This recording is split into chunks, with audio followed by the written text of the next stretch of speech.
Hello बच्चों, welcome. आप सबका स्वागत है एसएस ट्यूटोरियल पे। आज हम लोग जे नोटेशन के बारे में पढ़ेंगे। आप लोग 12th क्लास में इसको पढ़ चुके हैं। आपने 12th क्लास में इसको आई नोटेशन के फॉर्म में पढ़ा होगा, यानी इमेजनरी पार्ट के बारे में।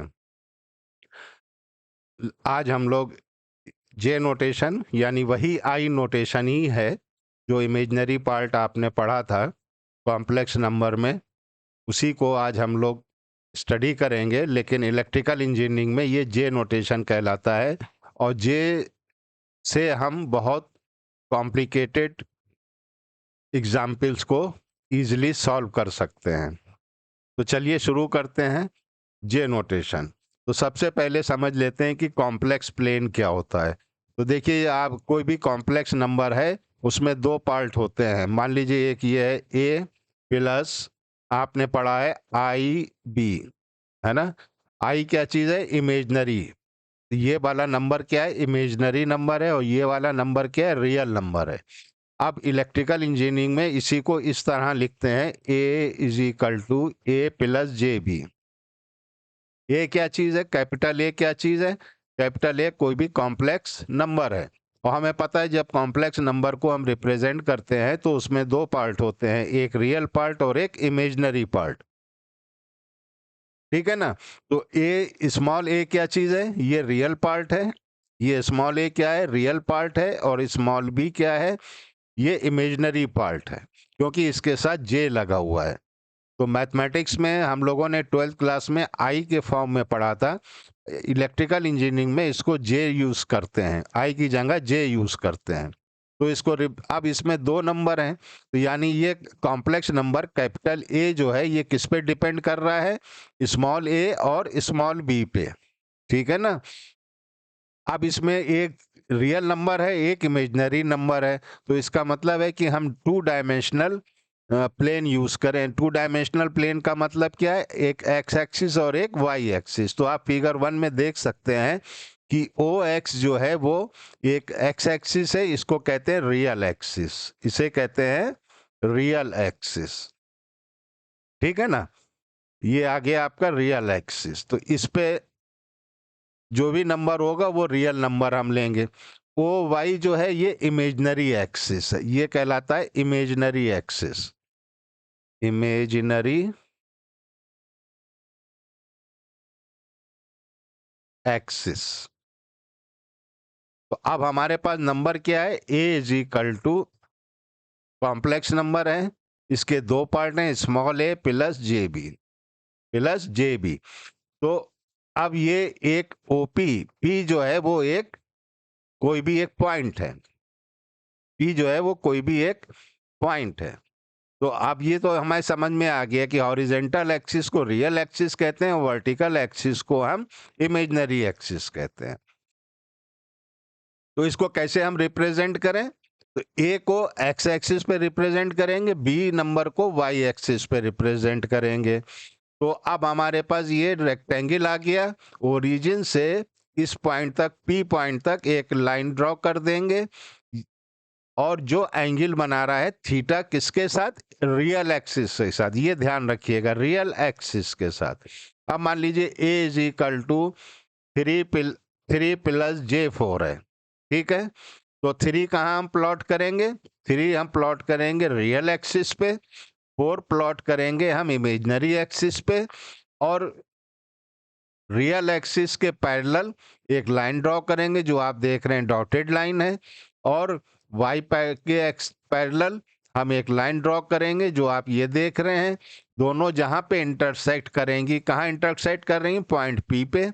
ओरिजिन से इसको मिला देंगे, ये हमारा रिजल्टेंट होगा। और ये रिजल्टेंट रियल एक्सिस के साथ जितना एंगल बना रहा है उसको हम थीटा कहेंगे। तो ये है representation of a complex number. ठीक है। अब आइए जे ऑपरेटर की बात करते हैं। तो जे ऑपरेटर क्या है? एक ऑपरेटर है। जे ऑपरेटर क्या चीज है? एक ऑपरेटर है जो कि मूव करता है एंटी क्लॉकवाइज। और कितने डिग्री पे मूव करता है? 90 डिग्री पे। लेकिन मैग्नीट्यूड चेंज नहीं होता है, ये ध्यान रखिएगा, मैग्नीट्यूड चेंज नहीं होता है। तो अब इस फिगर में आप देख सकते हैं ओ ए, ठीक है, ओ ए, इसका मैग्नीट्यूड है v, ये मैग्नीट्यूड आ गया v, कोई भी मैग्नीट्यूड है, मान लीजिए हमने ये v ले लिया है, तो ओ ए की लेंथ क्या चीज है v। अब इसको अब ये मूव कर रहा है एंटी क्लॉकवाइज, एंटी क्लॉकवाइज। तो ये ओ ए अब कहां पे आ गया, ओ बी पे आ गया। अब ये ए पॉइंट कहां पे आ गया, बी पे आ गया। ये ओ बी क्या चीज है, इमेजनरी एक्सिस, और इमेजनरी टर्म को हम काहे से यूज करते हैं, जे टर्म से यूज करते हैं, तो ये हो गया जे वी। तो जे क्या चीज है, ऑपरेटर है जो मूव करता है एंटी क्लॉकवाइज 90 डिग्री एंगल पे, लेकिन मैग्नीट्यूड चेंज नहीं होता है। अब इधर आइए, बी, ये इधर मूव किया इसने, ठीक, तो यानी अब बी पॉइंट कहां पे आ गया, सी पे आ गया, और जे से फिर मल्टीप्लाई कर दिया क्योंकि जे ही मूव कर रहा है, तो ये हो गया J square into V, J square into V. तो अब देखिए ओ ए किसके बराबर है, O A is equal to minus O C, ये सी अपोजिट है तो ये माइनस हो गया, तो ये किसके बराबर है, ये v के बराबर है, is equal to O C किसके बराबर है, जे स्क्वायर वी, यानी minus J square V, sorry, J square, J square into V. तो ये देखिए v और v कैंसिल, तो J square is equal to -1, ठीक। तो j की वैल्यू क्या आई बच्चों, -1 का अंडर रूट, -1 का अंडर रूट।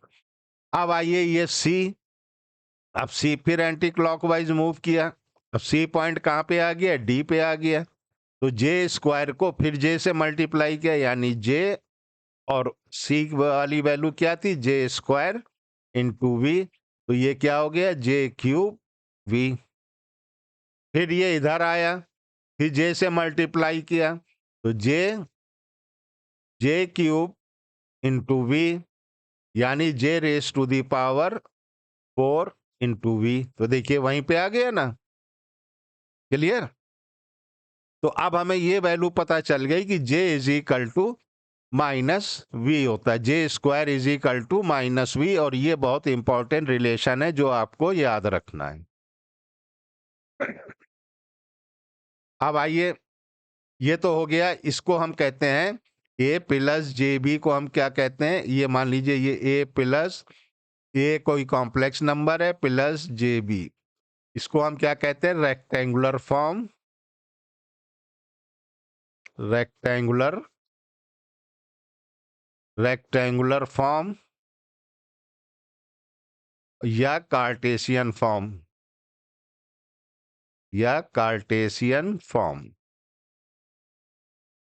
ये आपको ध्यान रखना है कि ए प्लस जे बी, यानी ए कोई कॉम्प्लेक्स नंबर है, तो 3 प्लस J4, ये आपका रेक्टेंगुलर फॉर्म कहलाता है। दूसरा होता है पोलर फॉर्म। तो पोलर फॉर्म क्या चीज है, पोलर फॉर्म कुछ नहीं है, ये एक, मान लीजिए ये फिगर 2 कंसीडर कीजिए, फिगर 2 में आप देख रहे हैं पॉइंट पी, पॉइंट पी का ओरिजिन से कितना डिस्टेंस है, तो वो ओरिजिन से डिस्टेंस है r, और ये आर डिस्टेंस, ये जो लाइन रेड कलर से आप देख रहे हैं, ये रियल एक्सिस के साथ कितना एंगल बना रही है, मेजर्ड इन एंटी क्लॉकवाइज, वो है थीटा, वो है थीटा। तो हम इस नंबर को ऐसे लिख सकते हैं, A is equal to R angle theta. तो आर हमारा क्या चीज है, मैग्नीट्यूड, यानी length of the vector OP, ये लेंथ वेक्टर ओपी की जो लेंथ है वो हमने आर मान ली है, और थीटा जो है वो एंगल है, थीटा जो है वो एंगल है जो बन रहा है रियल पॉजिटिव रियल एक्सिस के साथ। तो ये इस तरह से जब हम लिखेंगे तो ये कहलाता है polar form, A is equal to, जहां पे भी ये लिखा हो A is equal to R angle theta, ये कहलाता है polar form of the complex number. Exponential form क्या होता है, अब दूसरी चीज है एक्सपोनेंशियल फॉर्म। तो ए इज इक्वल टू, ये कोई कॉम्प्लेक्स नंबर है, A is equal to small A plus J B. इसको कैसे लिखेंगे? R cos theta plus J R sine theta, ये हम जानते ही हैं। यूलर्स फार्मूला क्या है कि cos theta plus J sine theta जो है वो किसके बराबर है? Exponential of J theta E raise to the power J theta. तो अब हम इस पूरे को ऐसे लिख सकते हैं, A is equal to R E J theta. तो देखिए यहाँ पे एक्सपोनेंशियल आ गया ना, तो इसको कहते हैं एक्सपोनेंशियल फॉर्म। तो अब देखिए रेक्टेंगुलर फॉर्म आपने पढ़ा, समझा, पोलर फॉर्म समझा, और ये है एक्सपोनेंशियल फॉर्म। चलिए इस पे कुछ न्यूमेरिकल लगा लें ताकि और क्लियर हो जाए। तो ये कह रहा है convert the following to the polar form. आप देखिए आपको जो ये क्वेश्चन दिया है ये रेक्टेंगुलर फॉर्म में दिया है ना, ये रेक्टेंगुलर फॉर्म में दिया है। ये दिया है 3+J4, ये रेक्टेंगुलर फॉर्म है। तो इसको हम कैसे चेंज करेंगे? तो हम इसको चेंज कर लेंगे पोलर फॉर्म में। कह रहा है पोलर फॉर्म में चेंज करो, तो सबसे पहले आर की वैल्यू निकाल ली। तो आर की वैल्यू कैसे होगी भाई? ये देखिए, ये जो आपका फिगर थी यहाँ पे, हम बैक जाते हैं, यहाँ पे आर की फिगर, आर की वैल्यू निकालना है। तो हम कैसे निकालेंगे बताइए? R is equal to, R is equal to, या R square is equal to किसके बराबर होगा? मान लीजिए ये सी है, ये पी है, तो R square is equal to P,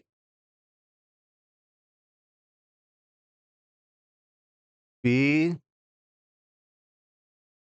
C square, ये मान लीजिए डी है, प्लस पी डी स्क्वायर। ठीक है ना? तो आर की वैल्यू क्या आएगी? Under root P C square plus P D square. तो यही यहाँ पे भी लिखा है।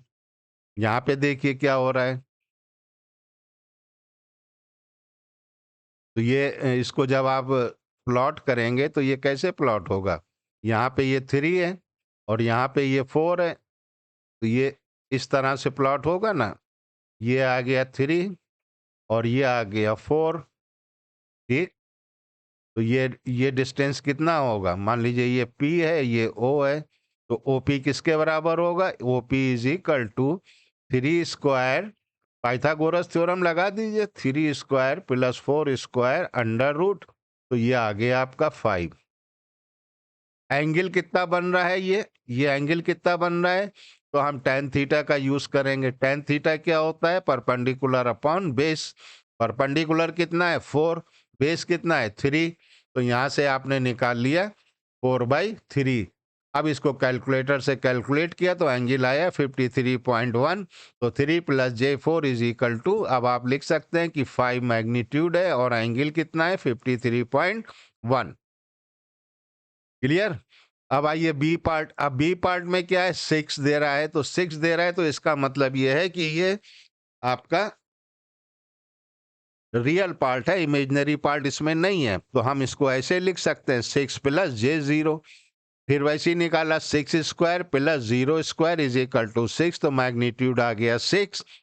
tan theta perpendicular upon base यानी 0/6। tan थीटा का सबसे सिंपल फार्मूला आपको पता ही है कि परपेंडिकुलर अपॉन बेस यानी imaginary part upon real part. तो इमेजिनरी पार्ट कितना है? 0। रियल पार्ट कितना है? 6। थीटा की वैल्यू निकाल ली 0। इसको आपने इस फॉर्म में लिख दिया, यानी मैग्नीट्यूड 6 और एंगल 0। इसी तरह से -2 + J2, तो ए पार्ट -2 और बी पार्ट +2 स्क्वायर आर की वैल्यू निकाल ली, एंगल निकाल लिया 2/-2, यानी imaginary part upon real part. ये आपका पोलर फॉर्म आ गया। बहुत सिंपल क्वेश्चन है, डायरेक्ट कैलकुलेटर से भी कैलकुलेट हो जाते हैं। अब यहाँ पे आपको दे रहा है पोलर फॉर्म, दूसरे एग्जाम्पल में कह रहा है इसको रेक्टेंगुलर फॉर्म में चेंज करिए। बहुत आसान है। 8 एंगल 30 का मतलब क्या है? 8 और इसको कैसे लिखते हैं, cos 30 प्लस जे साइन 30। हाँ, ये हम लोग ट्रिग्नोमेट्री में पढ़ चुके हैं। बस अब आप सबकी वैल्यू cos 30 की वैल्यू पुट कर दीजिए, sin 30 की वैल्यू पुट कर दीजिए, 8 से मल्टीप्लाई कर दीजिए, आपका आंसर आ गया रेक्टेंगुलर फॉर्म में। एक्सपोनेंशियल फॉर्म भी वैसे ही है, 6 बार लिख लिया। एक्सपोनेंशियल का मतलब यूलर्स फार्मूला लगाइए, cos π/2 plus J sign π/2। Value put कीजिए, ब्रैकेट हटाइए, 6 से मल्टीप्लाई कीजिए, एकदम सिंपल आंसर। ये सब आपको कैलकुलेटर में मिल जाएगा, आप डायरेक्ट कैलकुलेटर से भी कैलकुलेट कर सकते हैं, लेकिन हमको मालूम होना चाहिए। अब आइए कि दो कॉम्प्लेक्स नंबर हैं, उनको हम सम कैसे करें। तो एक कॉम्प्लेक्स नंबर है ए प्लस जे बी, दूसरा कॉम्प्लेक्स नंबर है सी प्लस जे डी। एक ये कॉम्प्लेक्स नंबर है, एक ये कॉम्प्लेक्स नंबर, इसको ऐड करना है।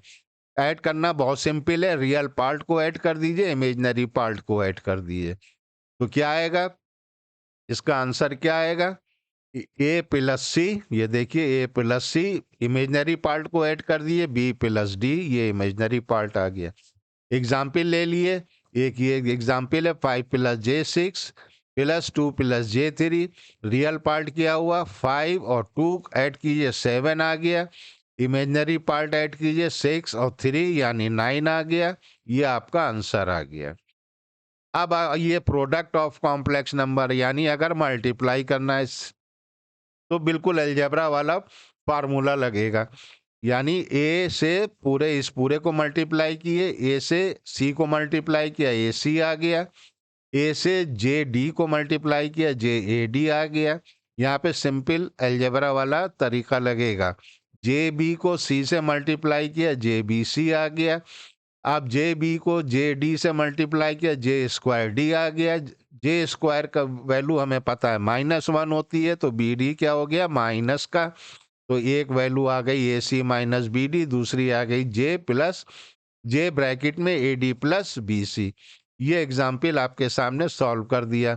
1 plus J 4 into 2 minus J 3, तो यानी ए डी, तो आप पहले ब्रैकेट में ए सी यानी 1 और 2 का मल्टीप्लीकेशन माइनस बी डी यानी 4 और 3 का मल्टीप्लीकेशन 14 आ गया।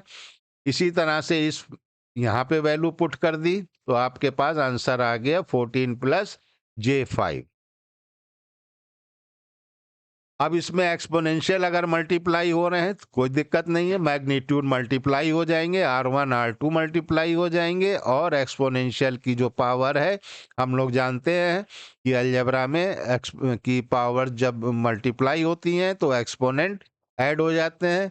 तो R1 R2 मैग्नीट्यूड है, ये मल्टीप्लाई हो गया। और एक्सपोनेंट जो है E raise to the power J theta plus J 5, J common है बाहर ले लिया तो ये आ गया। पोलर फॉर्म में अगर मल्टीप्लाई करना है तो मैग्नीट्यूड मल्टीप्लाई करेंगे और एंगल्स को ऐड करेंगे, ये ध्यान रखिएगा। अब जैसे 5 एंगल 20 को मल्टीप्लाई करना है 3 एंगल 10 से, तो आप मैग्नीट्यूड को मल्टीप्लाई कीजिए 5 इंटू 3, 15 आ गया। और एंगल्स को ऐड कीजिए 20 प्लस 10 यानी 30। अब आइए कॉन्जुगेट क्या होता है। कॉन्जुगेट कुछ भी नहीं होता है, कॉन्जुगेट रियल नंबर का जो आपका नंबर है उसमें जो इमेजिनरी पार्ट है उसका साइन अपोजिट कर दिए। अगर जैसे कि यहाँ पे आप देख पा रहे हैं 2 प्लस जे 4, तो इसका कॉन्जुगेट क्या होगा, 2 माइनस जे 4। इमेजिनरी पार्ट का साइन चेंज कर दीजिए। अब मान लीजिए अगर 3 माइनस जे 4 दे रहा होता तो इसका कॉन्जुगेट क्या होता, 3 प्लस जे 4। और ये ए के ऊपर स्टार लगा दिया, स्टार का मतलब ये कॉन्जुगेट है। अब दो नंबर अगर हम डिवाइड कर रहे हैं तो क्या होगा, A plus J B, C plus J D. कुछ नहीं करना है आपको, जो डिनोमिनेटर में है उसके कॉन्जुगेट से ऊपर मल्टीप्लाई कीजिए उस और नीचे मल्टीप्लाई कीजिए। तो डिनोमिनेटर में क्या है, सी प्लस जे डी, यानी सी माइनस जे डी जो है इसका कॉन्जुगेट होगा। इससे ऊपर मल्टीप्लाई कीजिए और नीचे न्यूमरेटर में मल्टीप्लाई कीजिए, डिनोमिनेटर में मल्टीप्लाई कीजिए। सिंपल अलजेब्रा लगा लीजिए और ये आंसर आ जाएगा। इसी तरह पोलर फॉर्म में मैग्नीट्यूड डिवाइड कर दीजिए, एंगल सब्ट्रैक्ट कर दीजिए।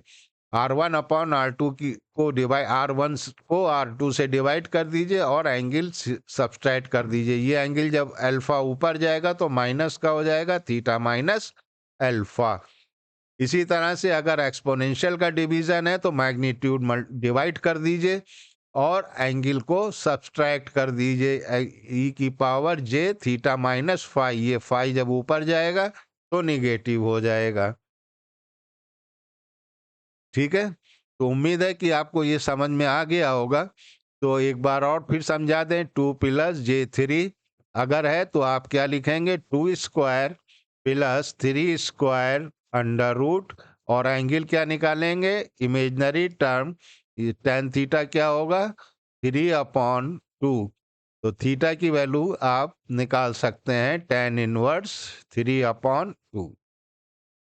अब अगर ये इस तरह से दे रहा है 2 एंगल 30 डिग्री, इसको मल्टीप्लाई कीजिए 6 इंटू 20 डिग्री। तो आपको क्या करना है, मैग्नीट्यूड मल्टीप्लाई करना है, 2 इंटू 6 12 हो गया, एंगल को ऐड करना है यानी 30 प्लस 20, तो ये हो जाएगा 12 एंगल 50 डिग्री।